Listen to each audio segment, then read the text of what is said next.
வணக்க மக்களே, நீங்க ஆவலா எதிர்பார்த்துட்டு இருந்த ஆர்ஆர்பி பிஓ மற்றும் கிளர்க்குக்கான பிரிலிம்ஸ் பேட்ச் ஸ்டார்ட் ஆக போகுது. இந்த பேட்ச் எப்ப சார் ஸ்டார்ட் ஆக போகுது அப்படின்னா, வருகின்ற மண்டே நம்மளுக்கு நவம்பர் 10ஆம் தேதி ஸ்டார்ட் ஆக போகுது. ஆல்ரெடி இத பத்தின இன்ஃபர்மேஷன் உங்களுக்கு குடுத்திருந்திருப்பாங்க.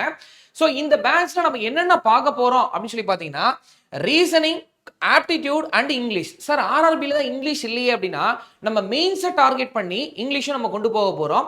இந்த 3 செக்ஷன்ல என்னென்ன இருக்க போகுது அப்படின்னு சொல்லி பார்த்தீங்கன்னா, ஃபர்ஸ்ட் வந்த உடனே மார்னிங் நம்மளுக்கு ஒரு speed test. So speed test முடிச்சதுக்கு பிறகு நம்மளுக்கு மெட்டீரியல் சால்வ். இந்த மெட்டீரியல்ஸ்ல வரக்கூடிய டவுட்ஸ் எல்லாத்தையும் ஃபர்ஸ்ட் கிளாரிஃபை பண்ணும். ஸோ அதனால அதை நம்ம அனலைஸ் பண்ண போறோம். அதற்கு பிறகு செக்ஷனல் டெஸ்ட், அதுக்கப்புறம் ஃபுல் லென்த் மார்க் அப்படின்னு சொல்லிட்டு கம்ப்ளீட் பேக்கேஜ் நம்ம பார்க்க போறோம். இது ரீசனிங், ஆப்டிடியூட், இங்கிலீஷ் எல்லாத்துக்குமே இதே மாதிரி நம்மளுக்கு கம்ப்ளீட்டா போக போகுது. ஸோ இதை தொடர்ந்து இப்போ மார்னிங் செஷன்ல இது கம்ப்ளீட்டா பண்ண போறோம். ஆஃப்டர்நூன்ல பாத்தீங்க அப்படின்னா இதே எக்ஸாமுக்கு மெயின்ஸை எப்படி அப்ரோச் பண்றது அப்படின்ற மெயின்ஸ் லெவல்ல இருக்கக்கூடிய கரண்ட் அஃபேர்ஸ் அண்ட் தென் நம்மளுக்கு குவான்ஸ் ரீசனிங் இது எல்லாத்தையும் நம்ம வந்து டிஸ்கஸ் பண்ண போறோம்.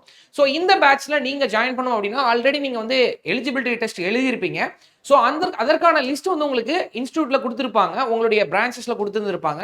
நீங்க இதை பத்தி மோர் இன்ஃபர்மேஷன் தெரிஞ்சுக்கணும் அப்படின்னா உங்களுடைய மென்டார் மற்றும் டிஎல்ல நீங்க கான்டாக்ட் பண்ணலாம். ரைட்? இல்ல சார் நான் இன்ட்ரெஸ்டடா இருக்கேன் ஆனா அந்த டெஸ்ட் எழுதல அப்படின்னாலும் நீங்க உங்களுடைய மென்டார் அண்ட் டிஎல் வந்து கான்டாக்ட் பண்ணுங்க. அவங்க உங்களுக்கு கைட் பண்ணுவாங்க. ரைட்? தேங்க்யூ.